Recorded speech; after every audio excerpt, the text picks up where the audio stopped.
There we go. All right, I'll get an open the hearing on House Bill 607 FN.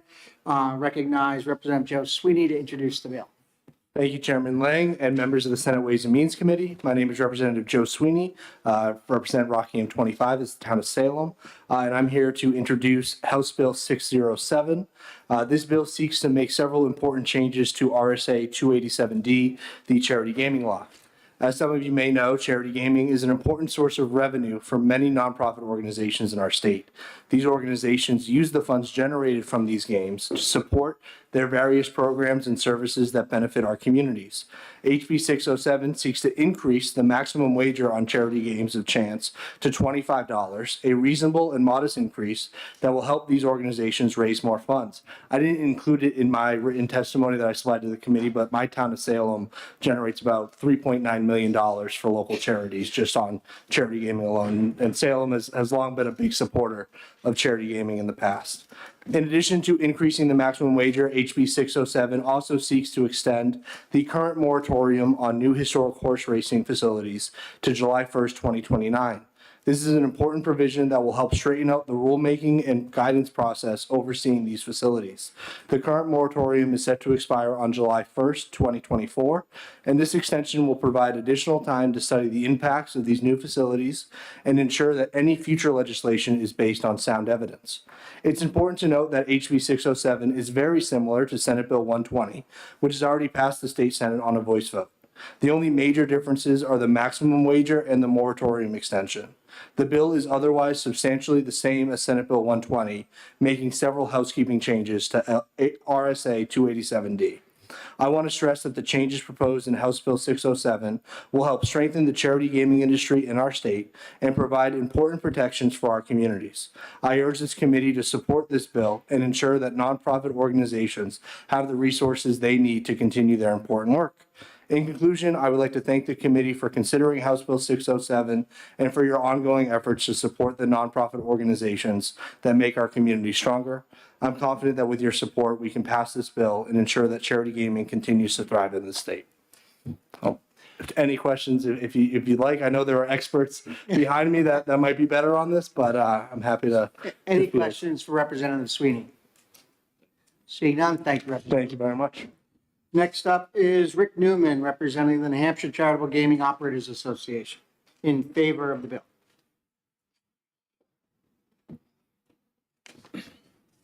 Thank you, Mr. Chairman.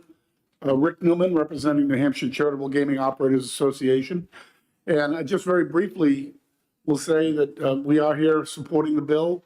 We supported Senate Bill 120, which is still pending in the House at this time. So I would just point out that Senate Bill 120, which you folks passed on a voice vote, has a wager proposed increase of $50. This bill has 25. We obviously, as Game Operators Association, would prefer the $50 that you passed. So with that, I'll end my testimony. I was really here in case anybody had any questions, since I kind of feel like we've done this already. Yes. Any questions for Mr. Newman? So, Rick, so again, the two primary changes between 607 and 120 were the maximum single wager of 25 versus 50, and then the moratorium extension, which we don't have a moratorium in 120 at all. We use a separate vehicle, Senate Bill 51 to deal with the moratorium. Correct. Otherwise, I believe 607 and 120 are identical. Any other questions for Mr. Newman? Seeing none. Thank you, Mr. Chairman. Executive Director McIntyre is here. He didn't sign up to speak, but I told him that a committee, he had called me this morning and asked me if he wanted to be here. And I said if he'd come just in case members had questions for lottery. Does any members have questions for lottery on this bill? Seeing none, you're off the hook, Charlie. So, and with that, is there anybody else in the room that wants to speak on? Can step up to the microphone and just make sure you state your name nice and clear.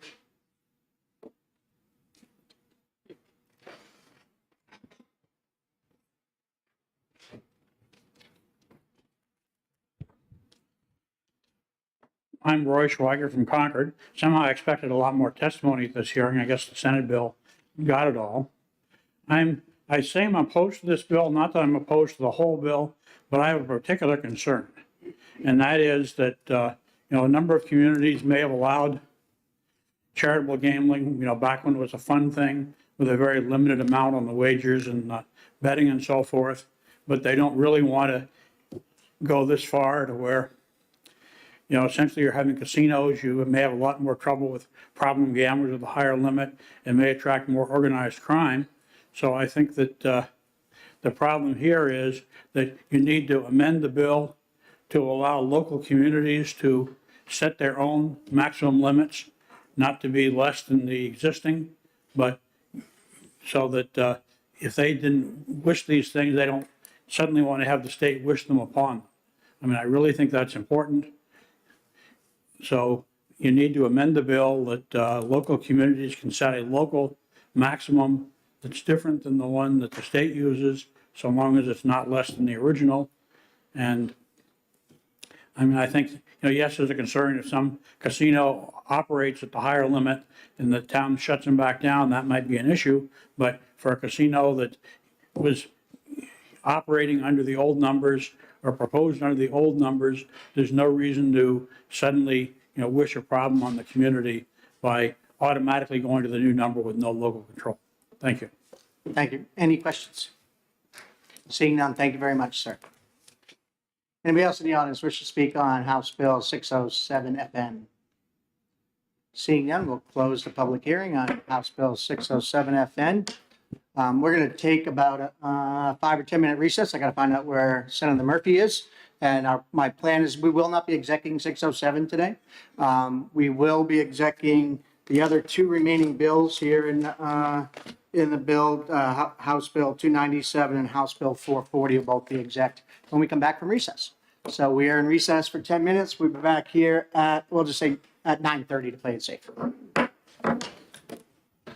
9:30? Yeah, it's 15 minutes. Go get a coffee, go, and then we'll come back. I don't imagine these two bills are going to take, so I wanted to, no, so the first one, 297 should be really quick. That's the, yeah. The only thing I wanted to show you was, so Denise and Cindy would like to strike this line, because we don't do it for any other agency. As a committee amendment to the Department of Education shall retain 1% of the total annual to administer programs. We don't do that anywhere else. So what should we do? Yeah. it should be- They can ask for it in their budget. Exactly. So, and I said I wasn't upset with that, everything else. Okay, so that means easy. That's 440. These folks okay with 440? Yeah, it's probably gonna be 3-2. But they're not, she said it was almost in the house. We weren't gonna get to it. Okay, So if we take strike, All it's right. fine. okay, all right, that's good. Anything, and then you want to second another one? We're just doing two. We're doing, one of them, 297 is the cold case, the dedicated funds bill. And we just had that one question about the cold case. We Yeah. got the answer to it. And Oh, so I we're okay introduced with this. it. What's that? I introduced this. Yeah. So the only issue was around one of the bills. Yeah. Striking the cold case. And we don't need it. Okay, So- great. So I expect 3 minutes. Yeah. All right. Let me go find Senator Murphy. I'll be back.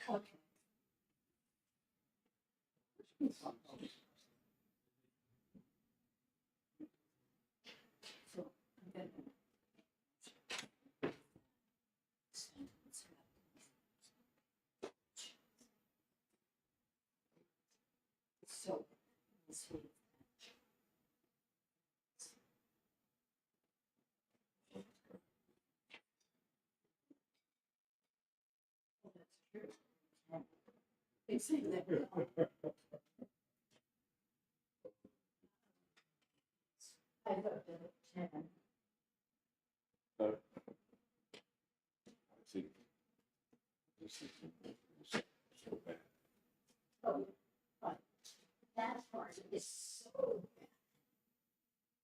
So bad. bad.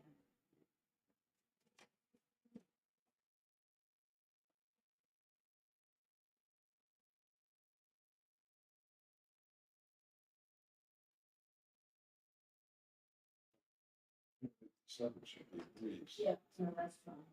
I had asked a question. It's dedicated front.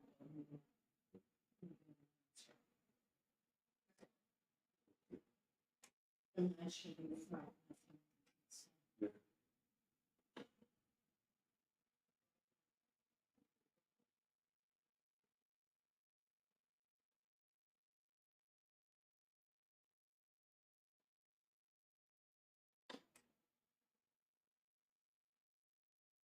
I still can't figure out the Chuck Douglas baby. How Chuck Douglas baby. Description.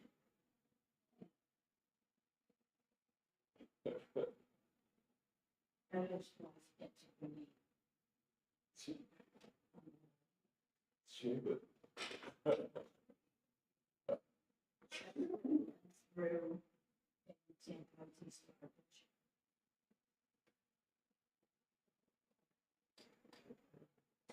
She.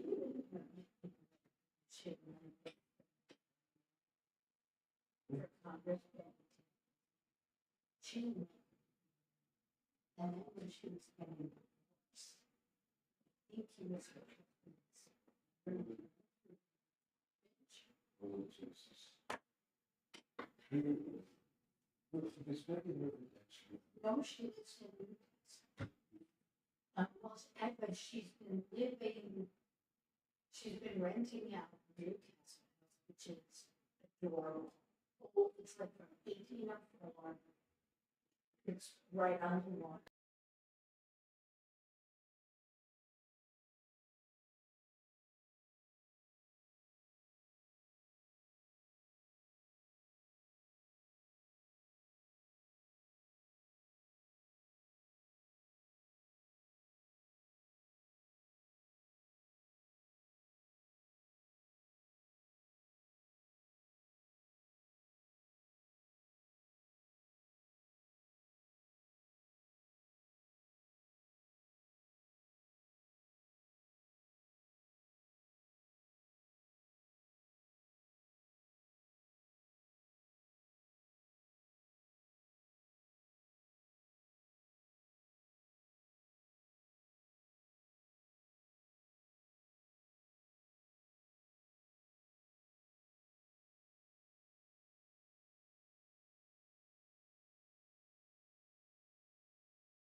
And accept the motion to go into executive session. It's been Can I- moved by Senator DeLaSandra to go into executive second. Can I just remind everyone to use their microphones in exec session? Okay. Oh, man. It's been moved by Senator DeLaSandra to go into executive session. Do I I'll have a second that, Second by yes. Senator Innes. We are now in executive session. First up is House Bill 297. I'm sorry, say that again? She moved on to pass. Move on to It's this. been moved by Senator Rosenwald, auto pass, second by Senator DeLaSandra. There was one question in here, it was relative to the cold case homicide fund, but we've got the answer to that from Chris Shea. did. That fund is all taken care of, so it's unnecessary. It's $100 in the fund as it sits right now. Wow. So any other questions? Yeah. Seeing none, all those in favor of ODP signify by saying aye. Aye. All opposed, nay. Ayes have it, 5-0. Move consent. It's been moved consent by Senator Innes, seconded by Senator Rosenwald. All those in favor say aye. Aye. Opposed, nay. Beautiful. Senator Rosenwald, will you mind taking it out? And Senator Rosenwald will take it out. Are these going on tomorrow? I doubt it. Okay. So I know there's an addendum coming out this afternoon, though. maybe. Oh. If you're going to try it, that's fine. If you want to I try mean, it tomorrow. it's on consent. though. Next up is House Bill 440. Okay. Senator Rosenwald, do you want to make a motion? You need a not to pass motion. Okay, you want to make that? Yeah, I move on to pass, Bill 271, Nope, or, I'm 440. sorry, 440. It's been moved by Senator Innes, ought to pass on House Bill 440 and seconded by Senator Murphy. There's an amendment. Bill's open to further amendment. Senator Rosenwald. Thank you. I would like to move that we remove the sentence that starts on line 18 and goes to line 20, that sentence about allowing the Department of Education to retain up to 1% of the Education Trust Fund. If it's seconded, I'd speak to my motion. I'll second it. Okay, thank you. We have their budget in the Finance Committee. We can properly budget their administrative costs. I think this would set a scary precedent because I'm imagining somebody moving that we allow the Department of Health and Human Services to keep up to 1% of the Medicaid budget, for example, which is $2.5 billion a year. And I just don't, that just seems like growing government for not good reasons. So I think we should remove this sentence. Any other discussion? Seems reasonable. No. Again, the one thing I'll say is this makes an appropriation without a real direction or expenditure. We don't know about people. We don't know about what this is going to, $11 million is going to be spent on at all. It's just, here's $11 million. Yeah. Grant Right. is what that sentence does, with no side guide rails around any of it, other than it's got to be spent for the programs. It doesn't say how. That I'm okay with this one. So any further discussion? Yeah. All those in favor of the amendment signify by saying aye. Aye. All opposed, nay. Ayes have it, 5-0. And the bill is now on a pass as amended. Any further discussion? Seeing none, all those in favor say aye. Aye. Opposed? No. 3-2, the bill passes. And either one of you want to take it out or you want me to take it? Yeah, you could do it. I'll get and take it. All right. Any further business coming before the Ways and Means Committee?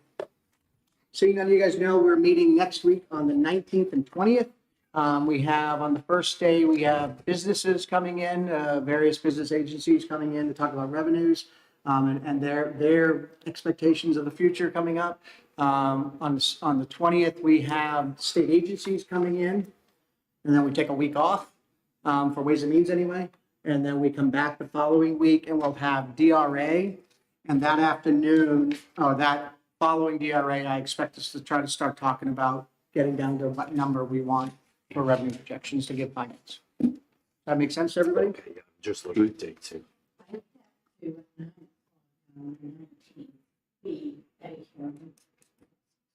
Understand. We're going all morning, about every 30 minutes. We all have a different group of people talking. Sonia, do you have the list of who's coming in? Yep, we're starting with Phil Sletton from the New Hampshire Fiscal Policy Institute, and then Matt Mayberry from the New Hampshire Home Builders, and then Dave Juvet is going to bring in some business owners. We have those three organizations coming to present how businesses are perceiving what's going on in their economy and what they think it's going to look like over the next 2 years, so we can make appropriate. And that's next Wednesday? That's next Wednesday. And then Thursday, we have all the state agencies coming in. Who's coming in?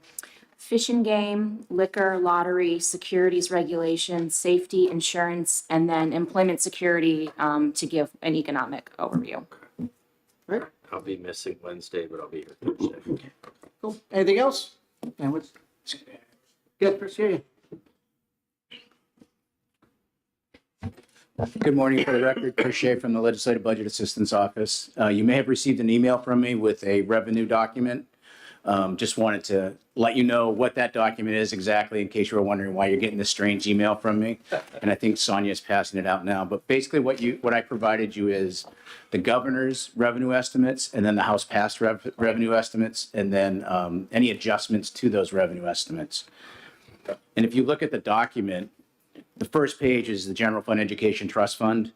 The top half of that page is revenue under current law. So that's the revenue estimates that you're going to be making in this committee when you come up with your plan. It's going to be looking at the changes or where you think the growth might be to revenues under current law. The bottom half of the page are changes to the current law. This committee won't necessarily directly influence that or impact that as part of the unrestricted revenue estimates. However, if you pass any bills that change revenue, or if the Finance Committee makes changes in how they want to fund agencies and it impacts revenue, for instance, the House accelerated the repeal of interest and dividends. So that gets accounted for on the bottom half of this page and in the surplus statement. So if you were sitting in Finance the other day, Mike Kane went over the surplus statement, and there's revenue adjustments in that. So that takes care of the changes that would be the result of actions today, that you make during this session, not current law. So I just wanted to explain that. So if you're looking at it, you're wondering why is there a top half, bottom half? And then as you turn the pages, the next page is going to be the general fund portion,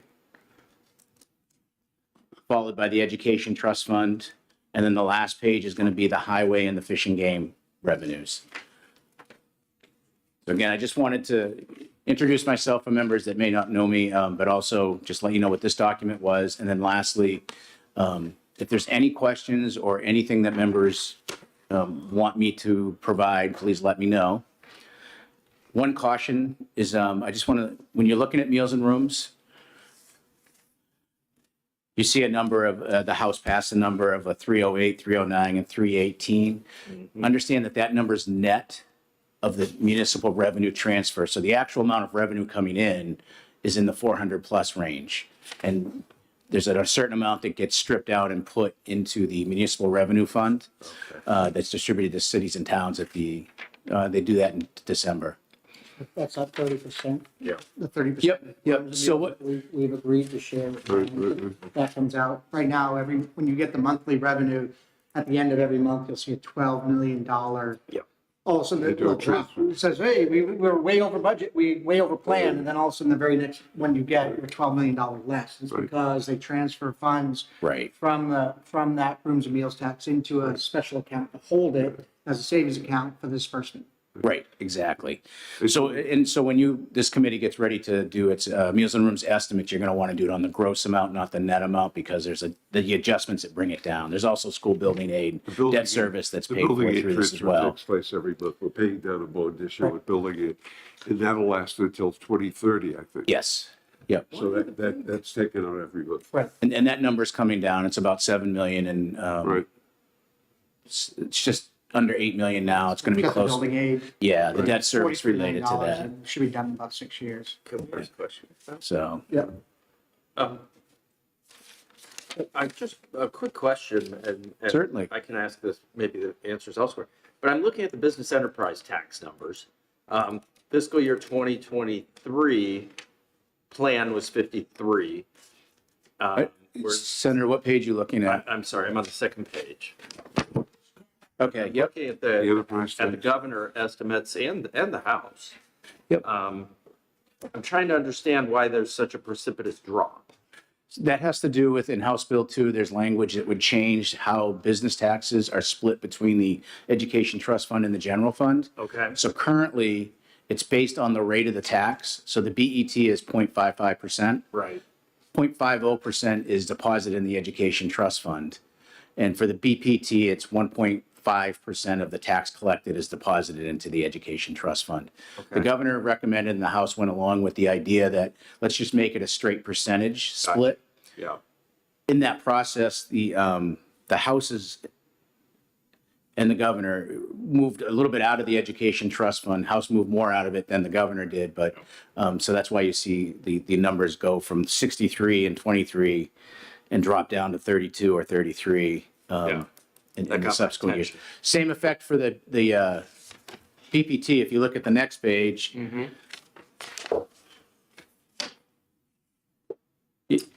you should have been growing, you know, the 163, 65, and 167 should have been growing up, but because they're moving more of into the general fund from the Education Trust Fund, you don't see quite as a significant growth there.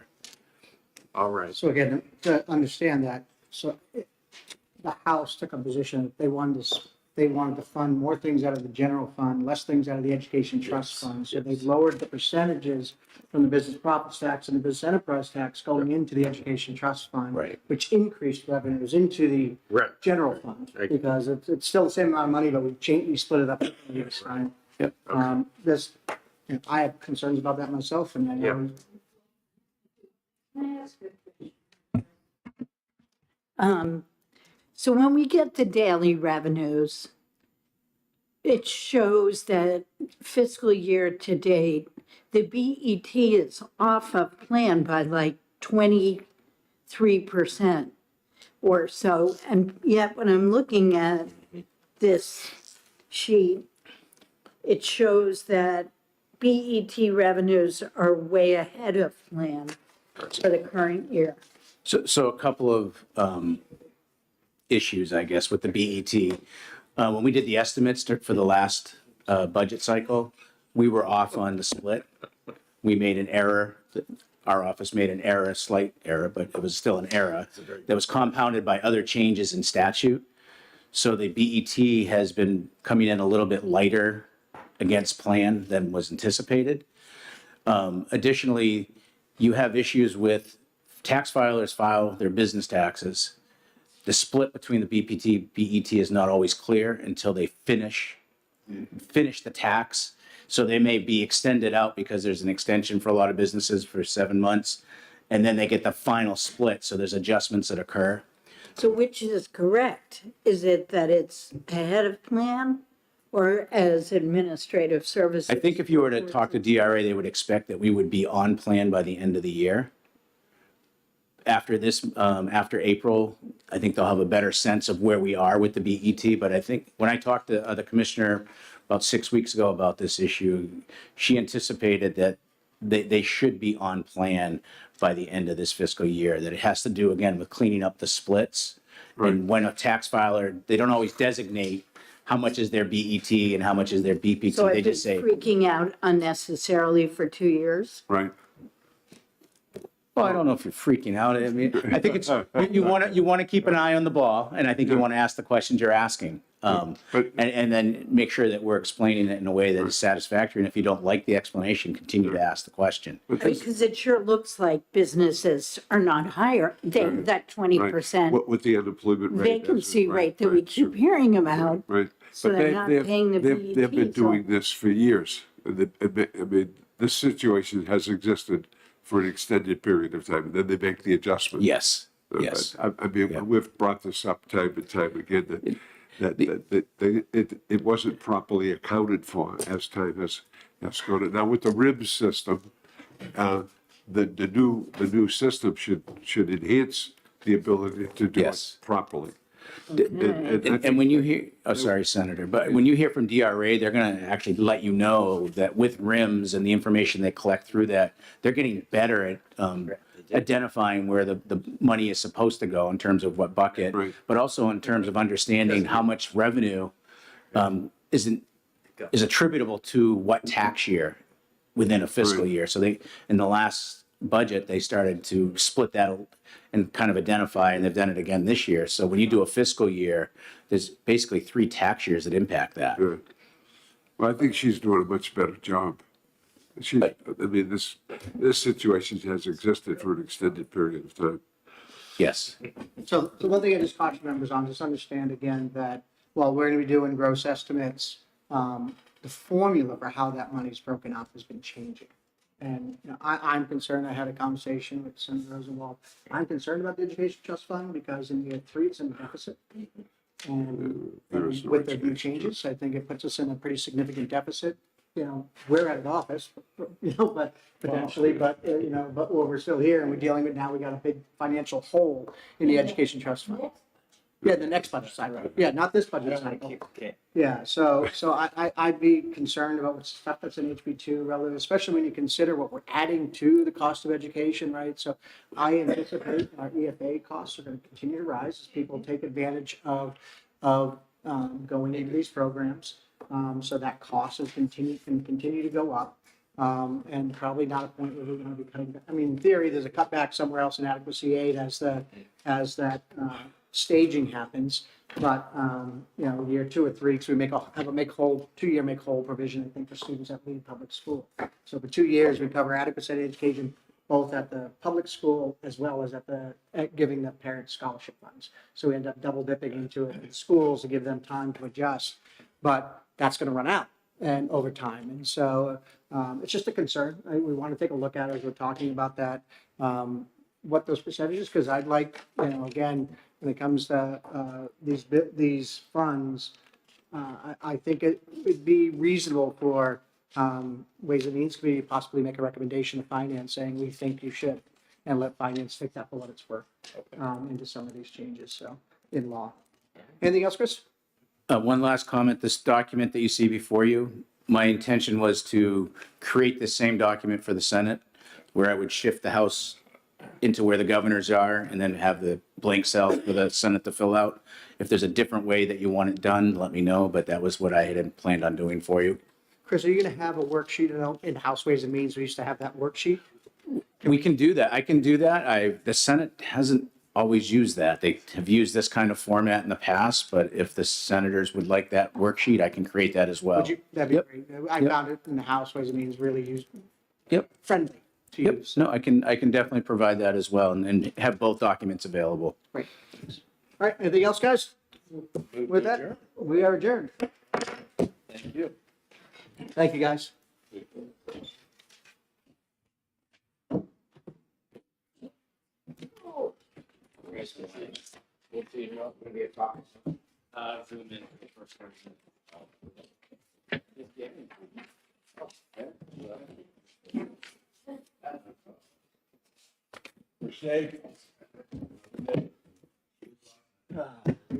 Thank you, Sonia.